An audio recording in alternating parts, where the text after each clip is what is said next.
મારું એક ગીત છે, એમાં એ રીતનો ભાવ છે કે એક દીકરી જે પરણીને આપણા ઘેર આવે છે ને, કેટલાક માણસોનો અભિગમ એવો હોય છે, વ્યવસ્થાપન ન સમજનારા માણસોનો, કે એમને એમ લાગે છે કે આજે એના પપ્પાના ઘેરથી આવી જાય ને એને આપણા ઘર સાથે બરોબર ગોઠવી દેવી પડે, ચાલે નહીં. મેં ગીતમાં એક કલ્પન એવું કર્યું છે કે તમે નર્સરીમાંથી છોડ લાવો છો ત્યારે એક સરસ પ્લાસ્ટિકની કોથળીની અંદર એ છોડ હોય છે માટી સાથે. એ તમારા ઘેર આવે એટલે તમે સરસ કુંડું, ઉત્તમ માટી, ખાતર, પાણી, પ્રકાશની સરસ વ્યવસ્થા એમાં પેલું પછી કાઢી નાખી પ્લાસ્ટિક અને સરસ રીતે વાવી દો છો અને આજુબાજુથી માટી ગોઠવી દો છો અને પછી એ છોડ ધીરે ધીરે કરતાં તમારા કુંડામાં ગોઠવાઈ જાય. પણ કેટલાકને એવું લાગે છે કે નર્સરીની અંદર એ ગમે તેમ પડ્યો હોય, એ લોકોને તો આટલા બધા છોડ હોય ને શું એની દરકાર હોય, ગમે એવી માટી વાપરી હોય. આપણા ઘરે બધું બેસ્ટમાં બેસ્ટ છે એટલે આનું બધું લાવીને આમ સોય ઝટકી ચોખ્ખા કરી મૂળિયા અને પછી પોતાના કુંડામાં નાખે અને પછી રોજ રાહ જોયા કરે કે આના પર કેમ ફૂલ ન આવ્યું. એમ ના આવે, એને એની માટી સાથે જ વાવવું પડે.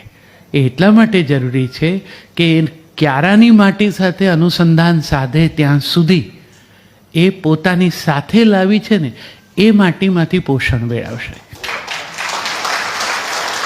આ કોઈ પણ મેનેજમેન્ટના માણસે સમજવાનું છે કે કોઈના પૂર્વ સંસ્કારો બધા જ સોય ઝાટકીને સાફ કરી નાખીને આપણા જ વાતાવરણને ટોટલી પહેલા જ દિવસથી એબ્સોર્બ કરી લે એવું કરીશું તો જ બેસ્ટ રિઝલ્ટ મળશે એવું થતું નથી. એની સાથે જ સ્વીકાર કરવો પડે. પછી તો તમારો ક્યારો છે જ, મેજોરિટી તમારી જ છે, એ માટીમાં ગોઠવાઈ જશે. પેલી માટી કેટલો વખત રહેવાની છે.